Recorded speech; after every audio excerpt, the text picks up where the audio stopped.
All right, so I'm going to say all that over. Okay. I want to start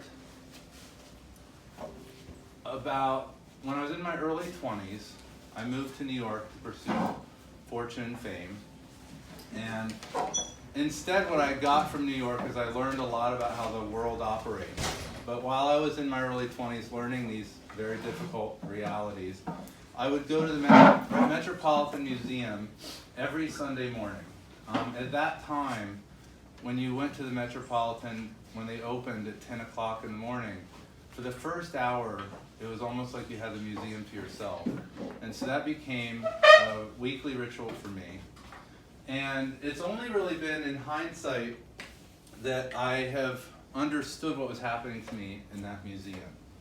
I was young, I was idealistic. I'm older, still idealistic.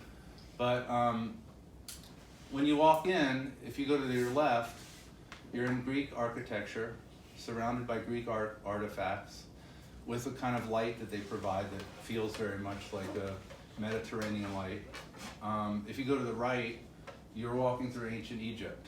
It's darker, it's more austere. They've literally recreated a temple there that you can go to with statues that guard this temple.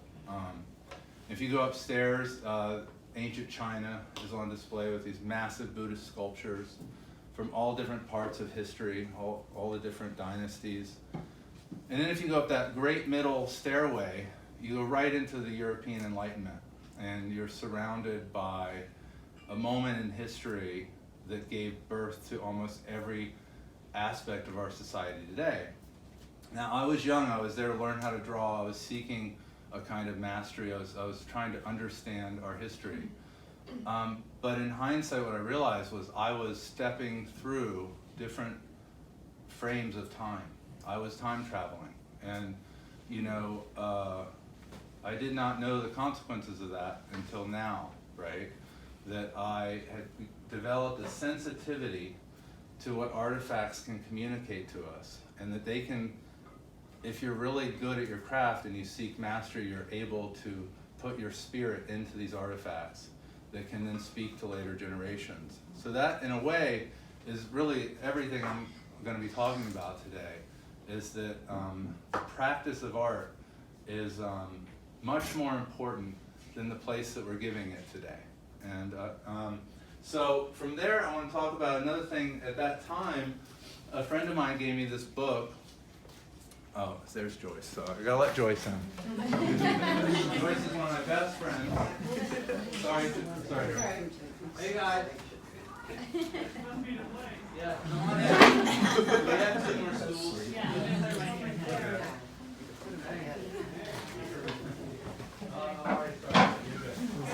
You've already heard it. Joyce has already heard it.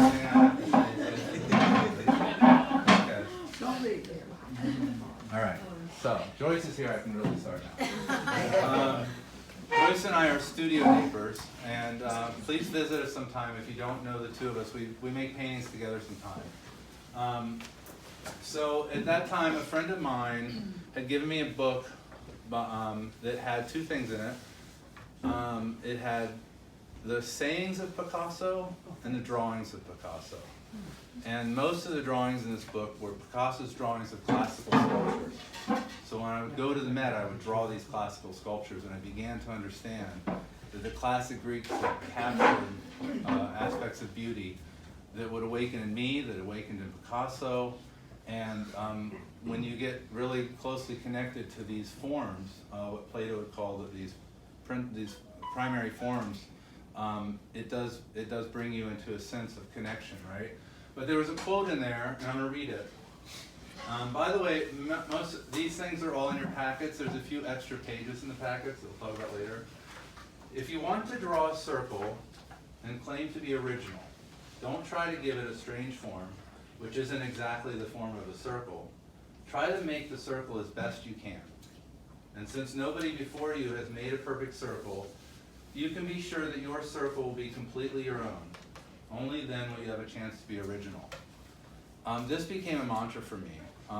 Living in New York, being in the art scene there, the idea of pursuing personal mastery in my work ran counter to the culture.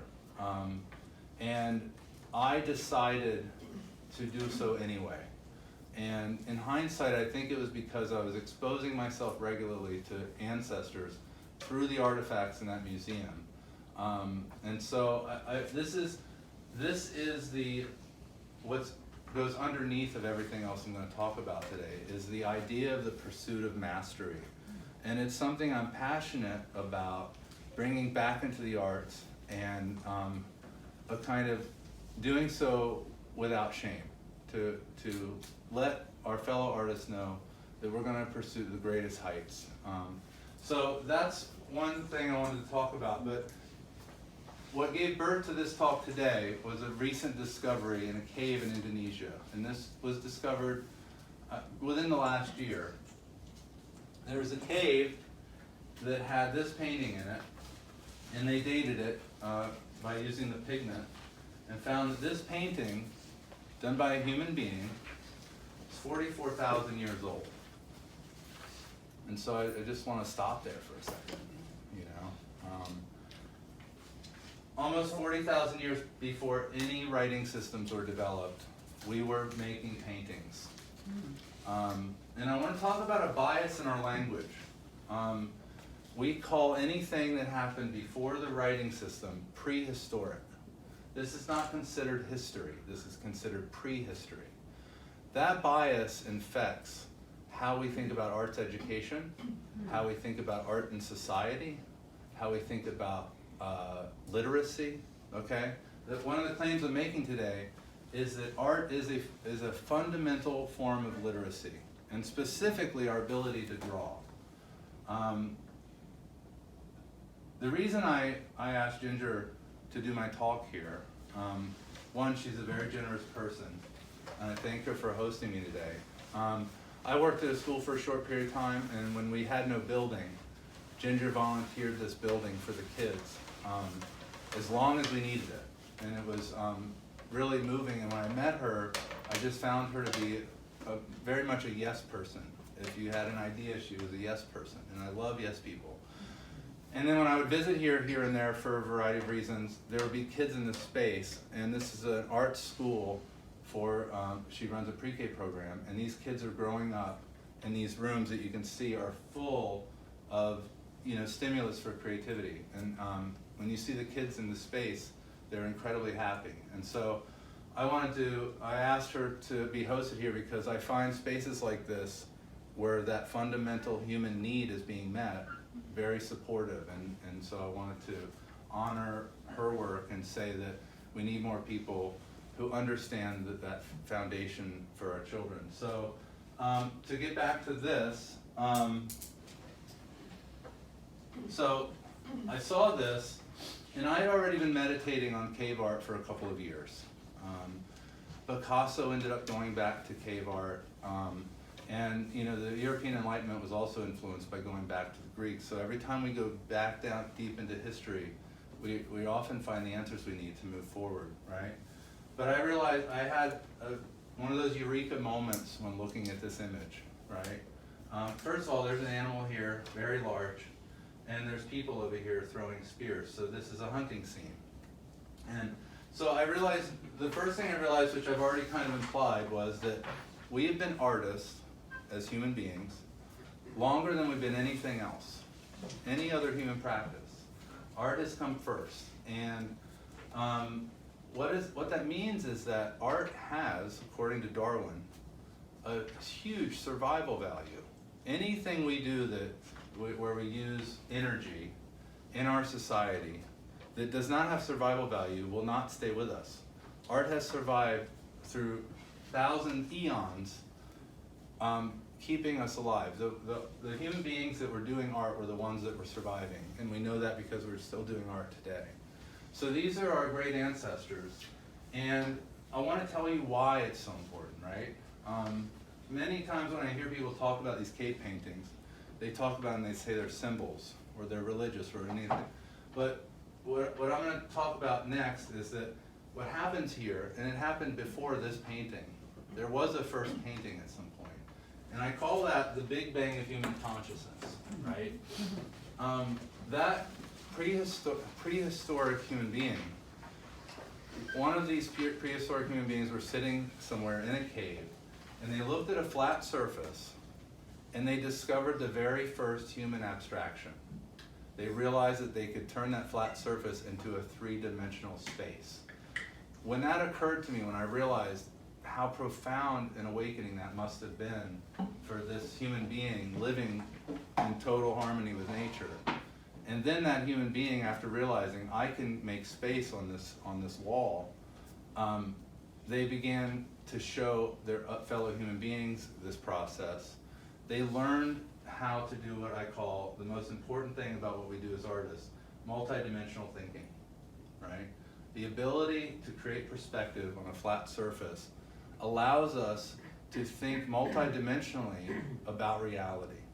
So if I can think multidimensionally about the hunting scene that I was just a part of, then I can also, in order to do that, I can think about the perspective of the other hunters I was with. And I can begin to think about how other people think. I can develop compassion. I can improve my communication skills, right? All of these things are things that we gain from this process of multidimensional thinking. So, one of the main claims I'm making today is that when we take the process of mastery of this fundamental literacy form, which is drawing, and we push that away as kids enter into education, and they start learning the I would call the secondary abstractions of writing and mathematics, we are taking away the very thing that allows them to engage in writing and mathematics, and we start to live in a world where people are incapable of thinking in multidimensional ways, right? So my term here, multidimensional thinking, is just another way of saying the human imagination that Einstein said was more important than knowledge, right? He understood that he could not have these insights if he could not envision, right? So I've been teaching adults for a while now, and I've taught some adults who have not drawn since they were children. All children draw. That's another proof of my concept. All children, when they can pick up mark-making tools, they begin to do this multidimensional thinking.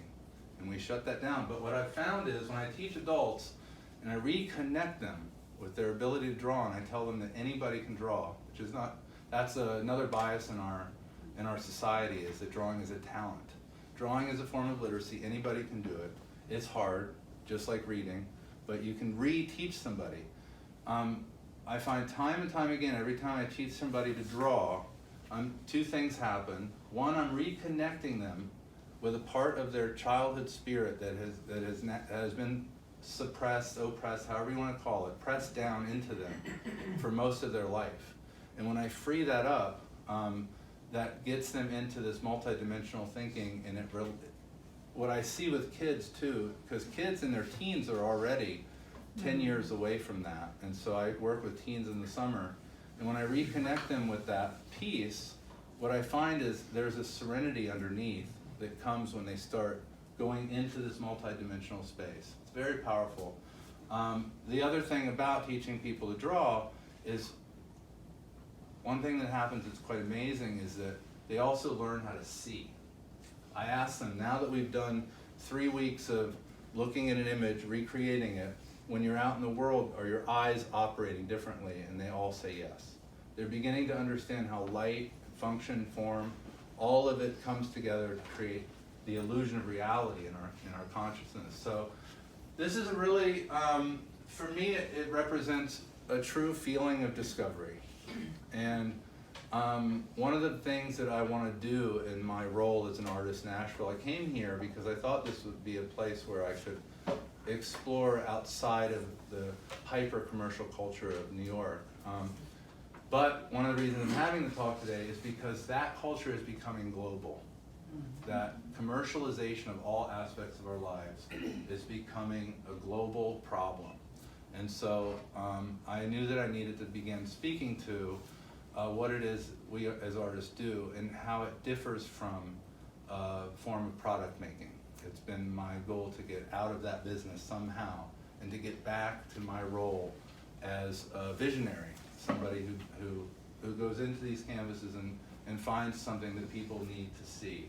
So, all right, so that's, let me say one more thing, that, you know, what I'm going to be saying throughout this talk are a bunch of proofs, and one of the other proofs of this concept is that if you go throughout human history, all the great rising civilizations did so through the arts. That's how they celebrated their awakening that they had. So I'm going to go on now. We're going to take a step out of that serious stuff, and it's still serious. But we're gonna, I'm going to talk about something that's going to seem unrelated at first. And at the time I was having some of these ideas about the cave paintings, I was working on this painting here. And I came up with this idea called the order of time.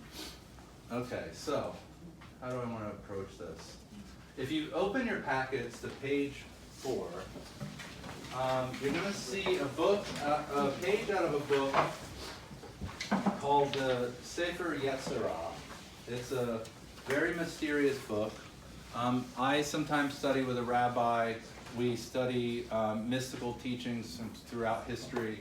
And we were studying this book. This is one of the weirdest books I've ever encountered. I would give you fair warning if you want to explore this. It's very strange. And they don't actually know where this book comes from. It's that mysterious. When we got to this page, I saw these 10 circles. And immediately when I saw this image, I went back to this Picasso quote. And I realized that this quote had helped me in so many ways to pursue my artistic life. Metaphor, I took this as a metaphor. Let me pursue mastery rather than trying to come up with some gimmick or shtick that would help me to make money in the market. I wanted to see if I could connect to my source, but I never read it literally. I'd been drawing at this point, you know, this is 30-something years of drawing, day after day after day after day.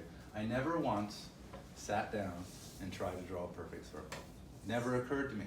And then I saw this in the book, and I had an idea, and I was also reminded, there's a page in there about the Kabbalah. We don't have to talk about that right now. But the page after that, page 6, for about 700 or 800 years, there's been this Japanese Zen art of drawing a circle. Now, the aims of the Japanese Zen practice are different than the aims of the practice I'm talking to you about. But I like that I'm synthesizing these two Eastern and Western impulses. I'm synthesizing it into one thing. And that's one of the other things I try to do in my work. I try to take antagonistic forces in history and I try to find bridges between them, like the word and image. Some of the stuff I do in my studio has to do with bringing word and image into harmony. Since they're both forms of communication, they live better together than they live in some kind of competition, right? So I remembered this. Now in Japanese society, there is a problem of rigidity.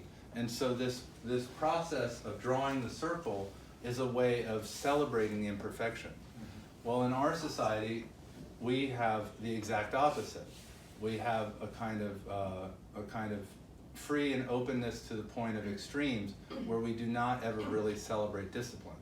So what I decided to do is I started drawing these circles, right? And I think the page after that, you'll see some of my sketchbooks, and you will see that those are very poorly drawn circles. It's very hard. It's very hard. But what is cool about the process is when you sit down and you actually try to draw a perfect circle, and anybody can do this. This is what I like about this process. Anybody can try this. It gets your hands in touch with what Plato talked about, that there are these perfect forms in the universe, and if we move toward that perfection, we will never reach it, but we can feel closer, right? And so we're going to do this today together. I think everybody should have a sheet of paper. There's tons of mark-making things around tables. Don't fight over them. And if you don't have paper, just let me know. I have to go. Before you start, though, I'll do the first one, and I'll show you, okay? once you touch onto the paper, you're making a point, right? Once you move, you have implied a center. And this is the spiritual part of this practice, if you're into that sort of thing. There's an implied center the moment you move, and that's what you're trying to connect to, right? And you're imagining there's a string connecting your mark making tool to that center, and you're trying your hardest to do what is very hard for us in our culture today, which is try to be perfect. But the humility is that you know you can't ever reach that. So there's no danger here. Nobody's going to make a perfect circle, right? So I'm going to do one.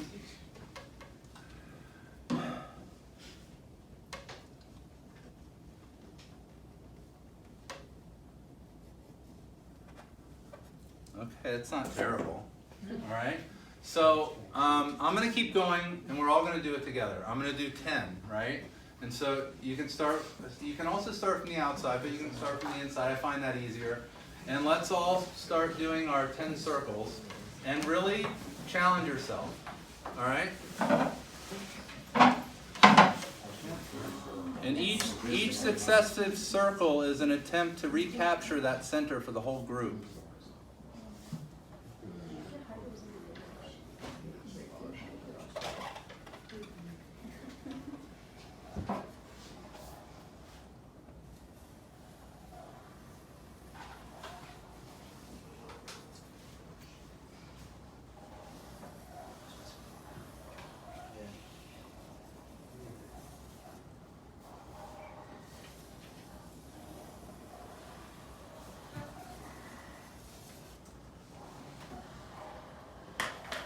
And I find that I often lose count as I go. 3,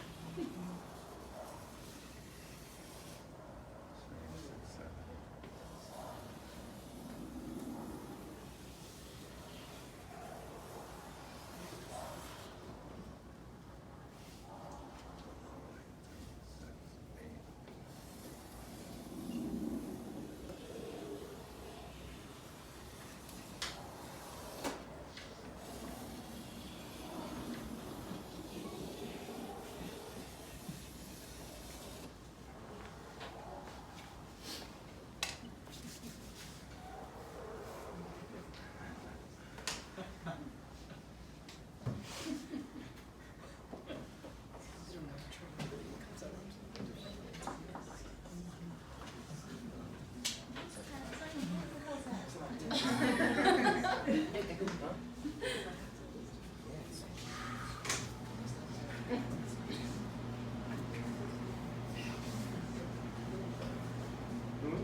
Sorry. It's pretty good. It's pretty good. That's pretty good. You got a wild man here.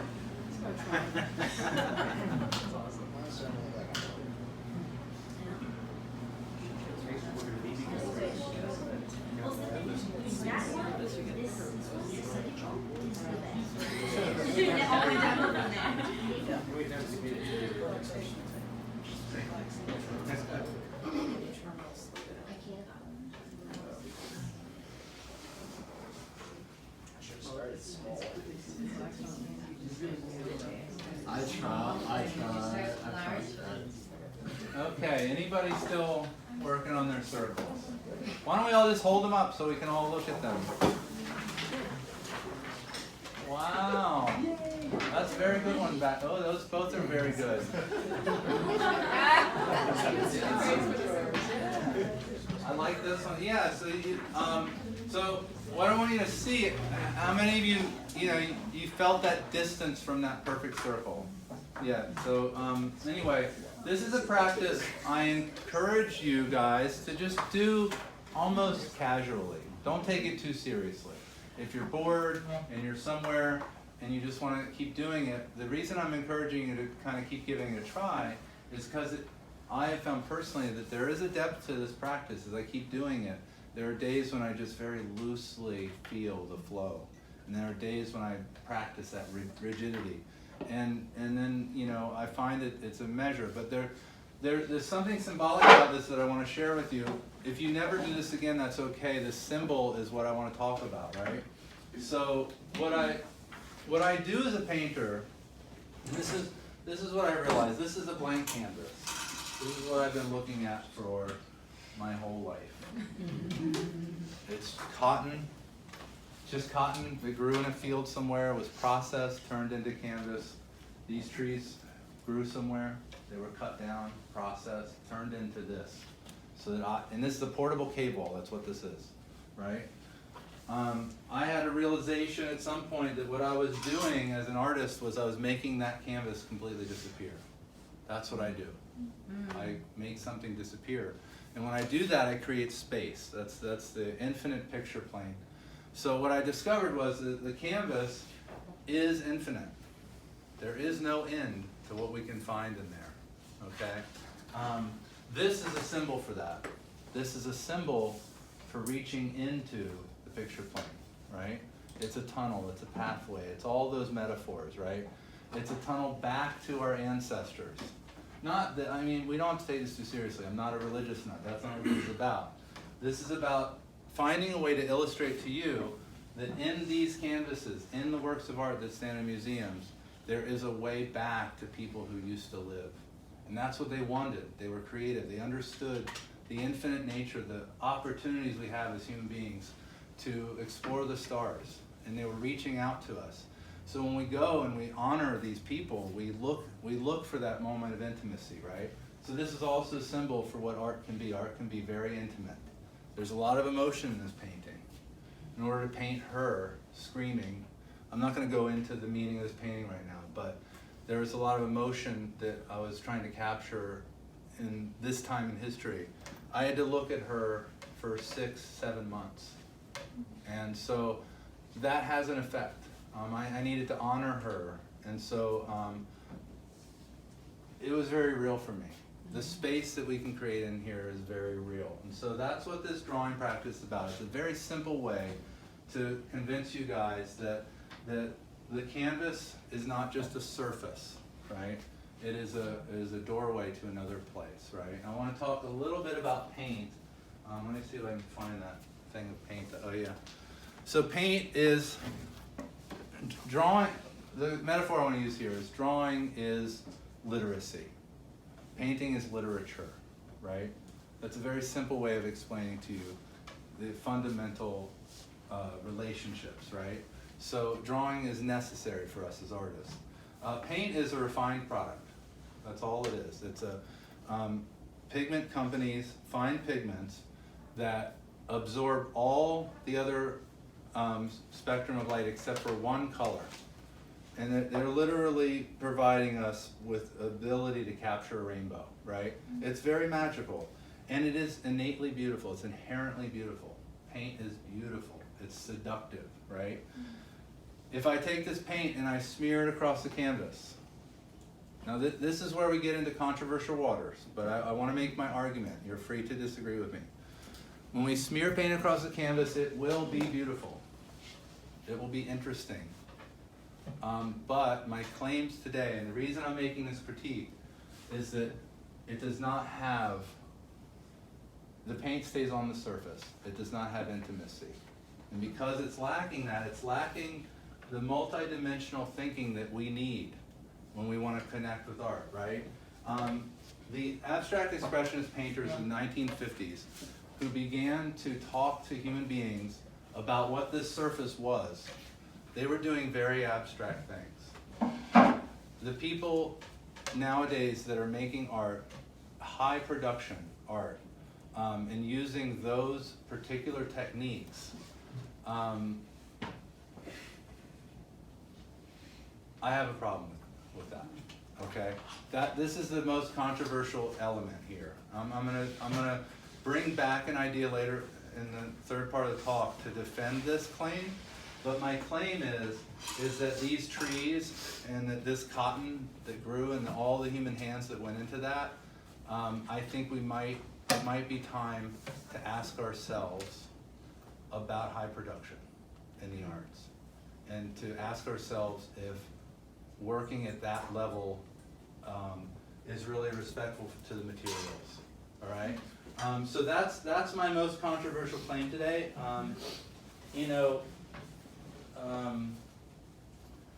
the main thing is that if you believe what I'm saying, that this is a window into the past, that this is a connection to our ancestors, what does it mean to cover that window up? To paint on the surface, right? Instead of going in, okay? So I want to leave that there, and I want to go on to the final section of the talk. After I get done with the final section, we're going to open it up for questions and discussion. We're just going to let that happen organically, however everybody's feeling. We have snacks over there that we haven't fully gotten ready yet, but we'll do that.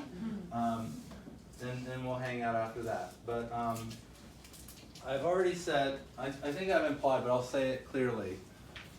I would like to start a renaissance in Asheville, right? Like, not me, but I'd like to be a part of that.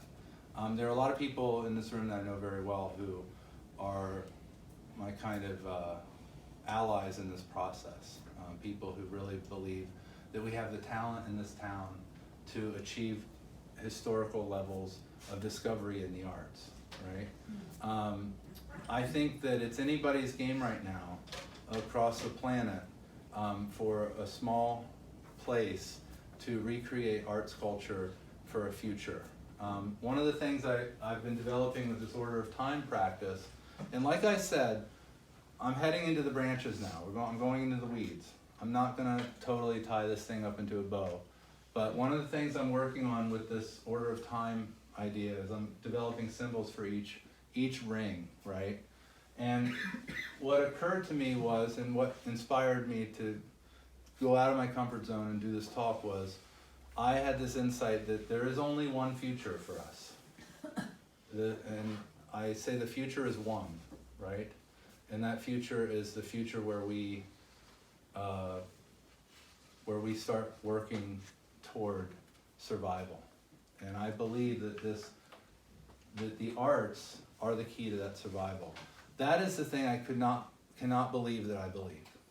I cannot believe that I've come to the point where I'm saying to people, our children need access to the ancestors, to multidimensional thinking, to their creativity if we're going to survive.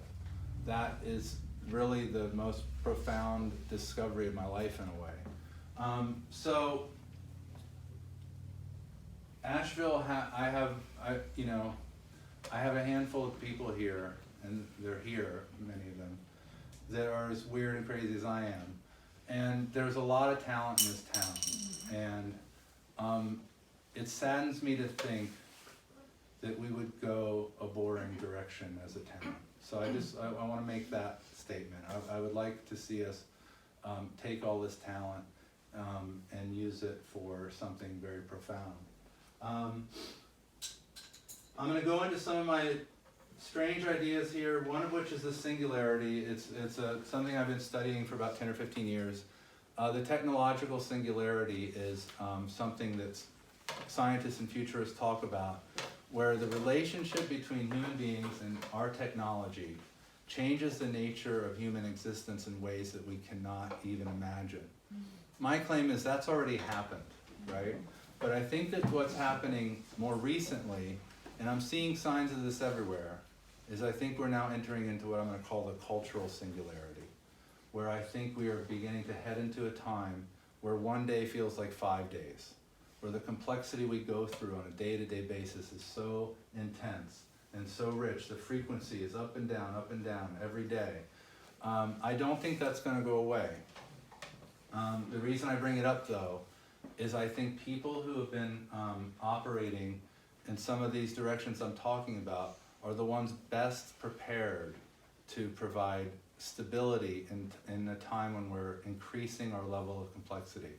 We need this evolutionary leap, and if we're going to do that, we need this multidimensional thinking. And I think many, many, many adults can get back in touch with that multidimensional thinking by being taught drawing.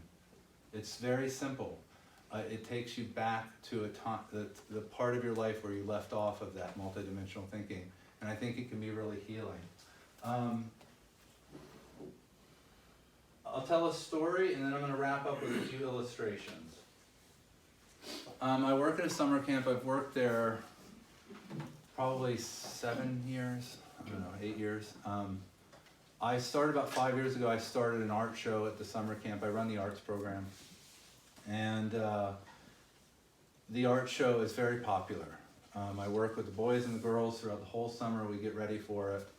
And year after year, I started to get really frustrated with the kids that would come in.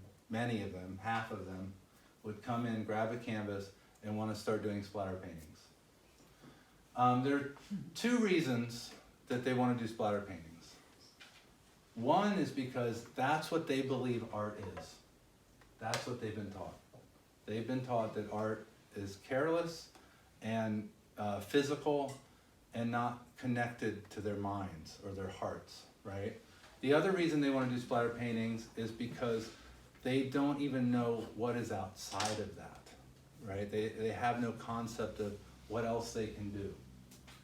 Last summer, I banned splatter paintings. I said no more. And it took me 4 years to do this. I mean, that's this power of social taboos. There were these two girls that came in, and they were the girls in camp that are always seeking attention. They're hilarious, but it's just, they do get in trouble, and everybody loves them anyway. But they came in and they want to be in the art show this year. So they sat down and said, we want to do a splatter painting. And I was like, let's go on a journey together. And they rolled their eyes. And I said, I'm going to give you 2 sheets of paper, and I want you to sit down, and I want you to look at each other, and I want you to talk about your relationship. And I want you to talk about why you're doing this. Because you're not just painting for yourself. You're painting for the people that are going to come into the art show and see this. So I want them to see that you're saying something to them about who you are. So they sat and they realized, I asked them about their personalities, and one said, well, my personality is kind of like a thundercloud. And the other girl said, my personality is a little bit more like a rainbow. And I said, that's a beautiful juxtaposition. I said, if you paint a rainbow coming out of a thundercloud, you've said a lot about your relationship. And they drew this out, and then they drew it on the canvas. And then they started painting. And it was beautiful. I showed them a little bit about mixing paint, how to apply paint. They got into the canvas. And then when it went up on the wall that summer, there were no splatter paintings in that show. All the people who came saw that the artist had honored their viewership, right? So they could see that and be impressed by what these girls had did. And it was a beautiful painting. I'm very proud of that. So I want to say that there is this false dichotomy in the arts about, am I painting for myself or am I painting for you? And what I want to say is that it's both. I'm painting for myself and you at all times. And I really want to put that out there as something that artists can start doing a little bit more. That we owe it to the viewer. When people come to my studio and they're asking me about my paintings, many of the people who come to my studio like my work. They say this regularly. I don't normally like art, but I like your work. And I often say to them, it's because I respect my viewers. I want my viewers to know that I'm giving them everything I've got inside of me. Okay, so I want to now go on to, this is really like the final piece of the talk, which is, it's just kind of a proof and a way forward. It's proof of how we're living today. I call this the current human ideological landscape. There are many different topics that could be on this abstract skyline: music, journalism, economics, law. Isolated practices competing for growth, resources, and legitimacy, leading to isolated individuals doing the same. This isolation leads to corruption, failure, and degradation of efficacy. Point is, if you're in economics, if you're in journalism, if you're in music, law, science, art, if you're in one of these places, you're also fighting within. There's infighting, right? There's fighting between. There's fighting everywhere you go, right? So what I wanted to do is I wanted to create an alternative to that, right? So that's what this piece is. This is kind of, if you leave with anything today, I want you to leave with this piece here. A new ideological model of human practice, the humanities reborn, okay?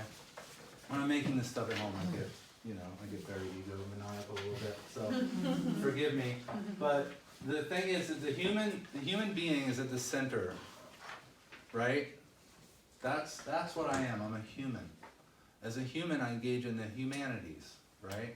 All of these different fields are the humanities.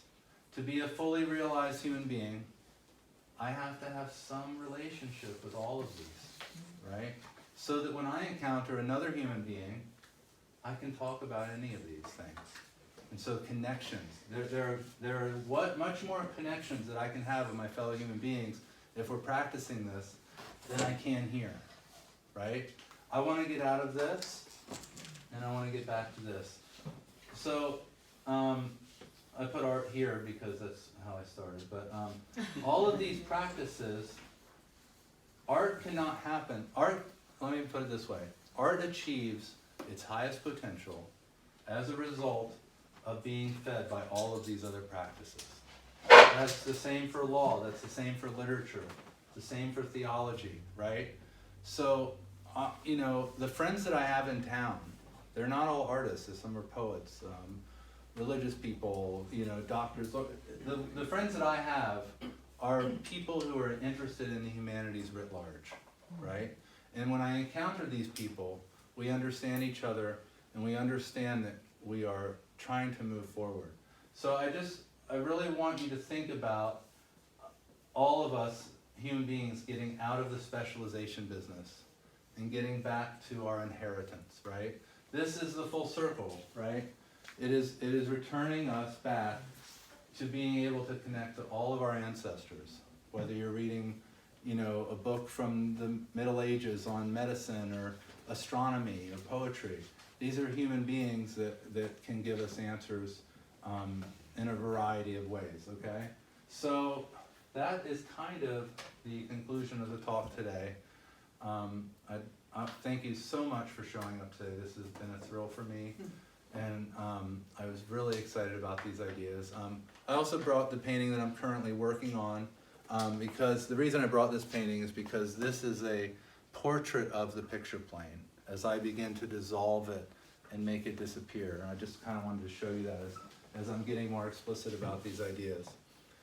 So I'm going to stop talking now, and if anybody has things they just want to say or questions they have for the group, just let's do that now. And oh yeah, one more thing.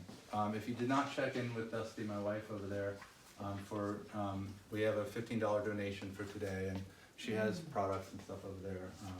Anyway, we'll go into the discussion section now if anybody has something they want to say. And you don't have to, we can just go right into eating snacks and hanging out. Well, first of all, I would just like us to applaud you because that was a very moving presentation. So,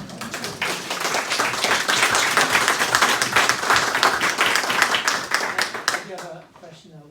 So, you did kind of wrap it up very neatly. Oh, good. Circles. So, you say it's time for us to get back to this. Do you think there was this existed?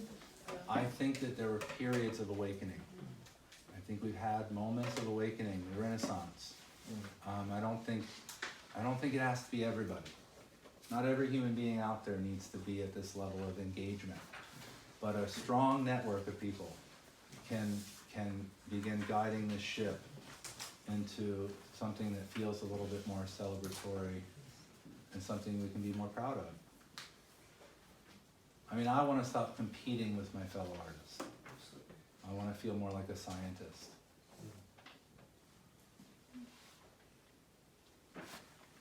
So on the controversial point of the splatter painting, you say when the guys were first doing it in the 50s that you felt like it was legitimate and abstract, and going into the picture plane, why is it not that way now? I think I have two things I want to say.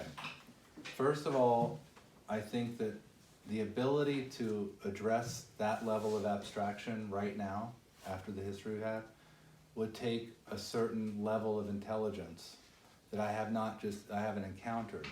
The ability to keep working on that surface. This is a super abstract idea, but that level of abstraction would be very hard to explore right now. I'm not saying it's impossible. I'm just saying that the person would also have to be able to bring us into it with their ability to communicate. So that's the other side. If they're working on that level of abstraction, they need to be able to explain to us why it's important. And then that helps us to engage with what they're doing. The other thing I want to say when I provide these critiques is, I don't think there's anything wrong with leisurely painting. Somebody who works all week, wants to go home on a Sunday, have a glass of wine and paint a landscape, I think that's beautiful. There's nothing wrong with that. I think that those of us who engage the public as public artists should have different standards as far as communication, right? Anyway, so yeah, and I think that there is a place for learning, experiment. You know, we do. I have had to waste. You know, there is waste in human production, so we have to be sensitive to that. There is going to be waste. We can't be perfect, but I try every time I use a canvas to honor that canvas in some way. Anyway. So you talk about creating space on the canvas, and you kind of see your role as filling the canvas. But what about art that doesn't use canvases? That's a good question. I mean, almost everything I talked about today was the relationship between 2 dimensions and 3 dimensions, right? So sculpture, it's not on my wheel, right? Wheelhouse, so to speak. But I think that the concept can be translated very well, which has to do with emotional connection, right? And again, those sculptors and conceptual artists out there, I don't necessarily think that painting is the supreme form of art. It happens to be mine, but I do think that it is, this is the umbrella I use, it's all communication. So if many human beings are not feel they're being communicated to, that they're being spoken to, right? When I listen to the radio right now, I grew up, my mom was a hippie, I grew up with Beatles and Jimi Hendrix and all that stuff. I felt that those artists at that time were creating a revolution. And when I hear that music today, I still feel like I actually feel like I'm holding on to that revolution myself. Much of the music I hear today does not feel like it's speaking to awakening. And I miss that. I miss that in all the forms of art. So this is a little bit of a follow-up to that.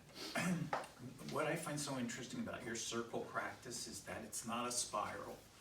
That is, you have to stop drawing one circle and then start another, so there's that moment in between of a kind of, I don't know what to call it, can't express it, it's a kind of nothingness.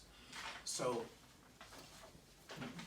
in an analogous way, I was really puzzled by your comment about color, because it seems to me when you sit in the Rothko Chapel, in the center there with all these colors around, you're exactly in that moment of stopping one circle and opening yourself to a connection between your mastery and everything else that's around you that involves color, involves the band of color, the field of color, and the pulsation of it.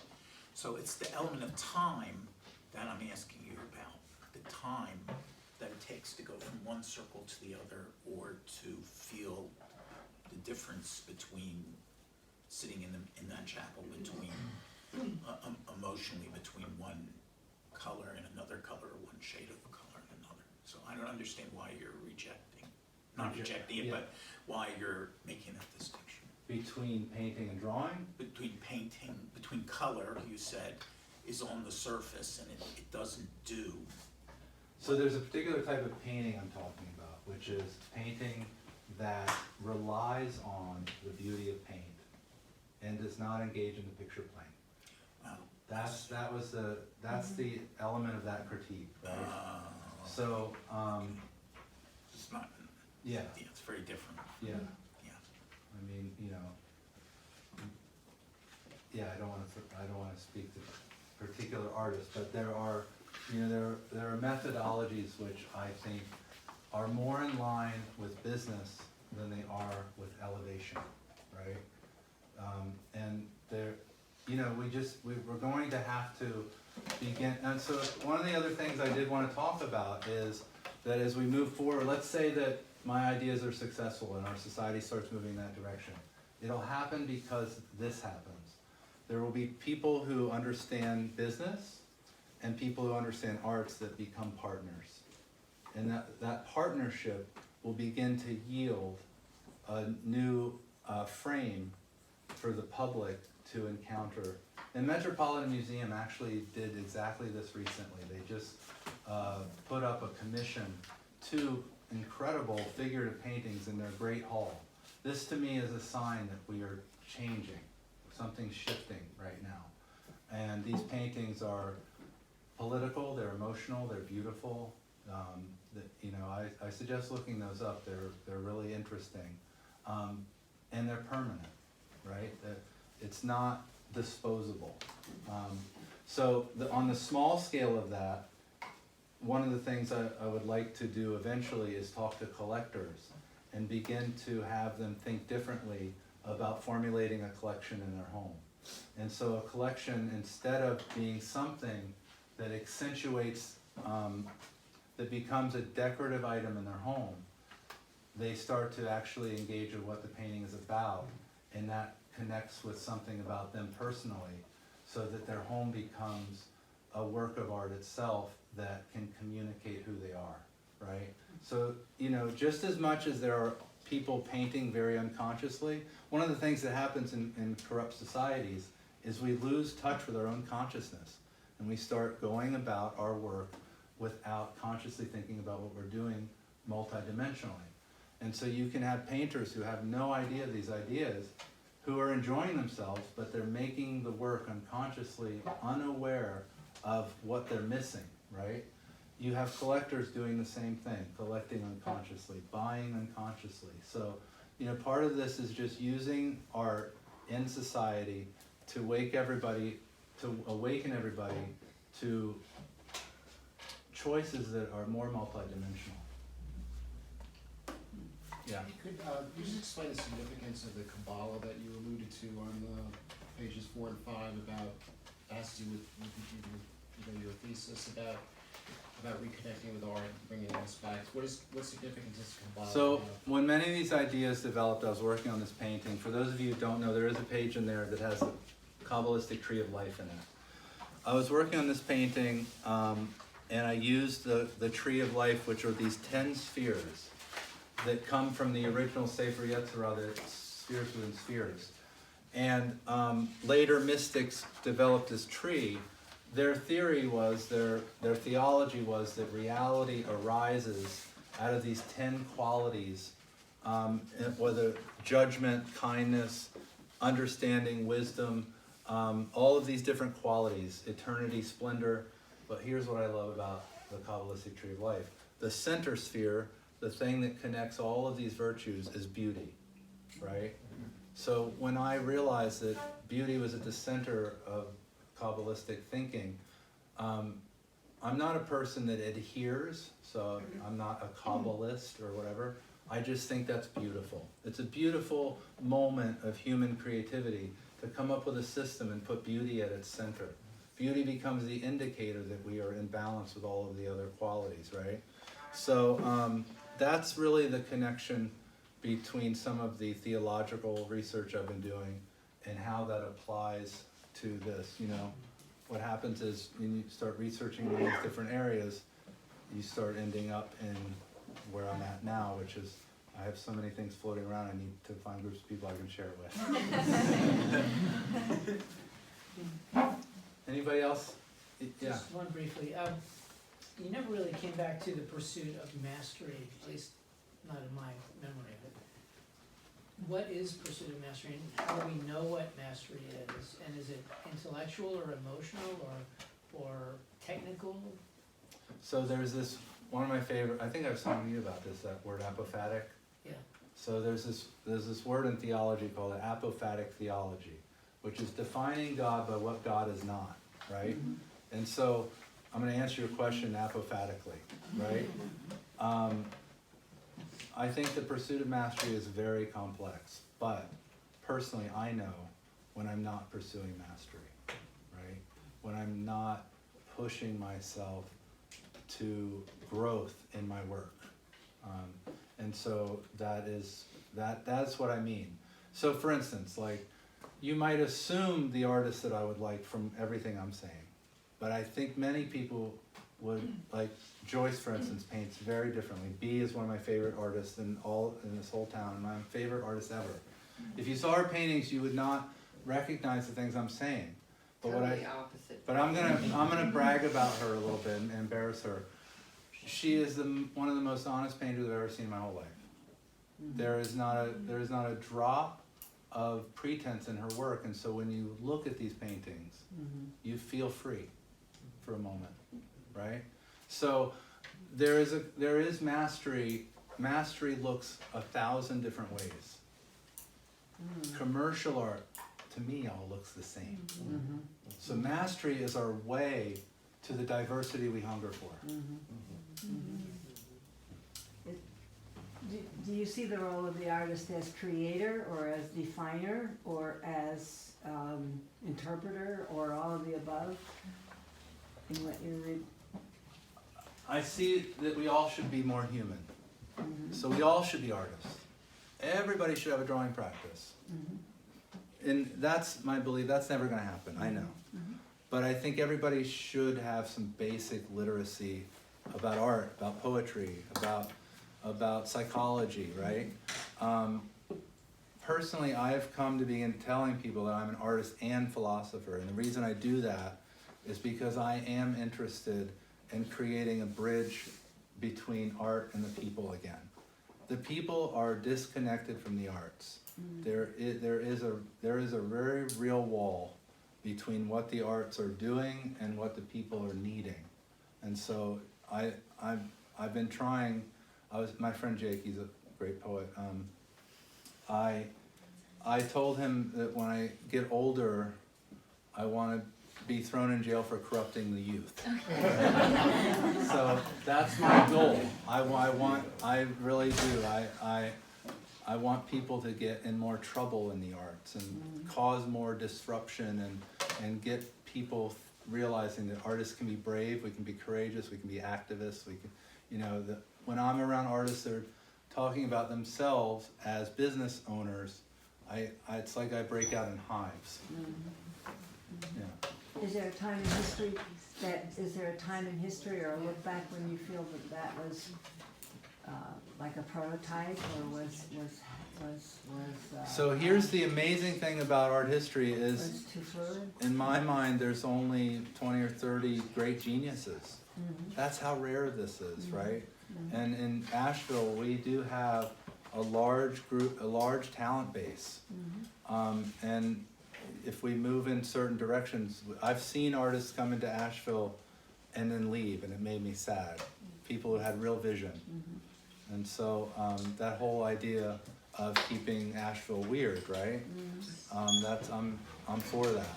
I mean, is there an artist that you would say that you Well, Michelangelo is yeah. when I look at him, I just melt. Yeah.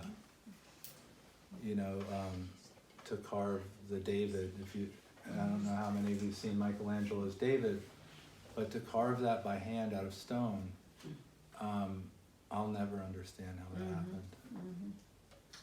Yeah, I meditate on it all the time. But also, the Indonesian, they didn't know they were Indonesian, but that cave painter. Yeah. Yeah. Anyone else like to? All right, I really appreciate your attention. We have some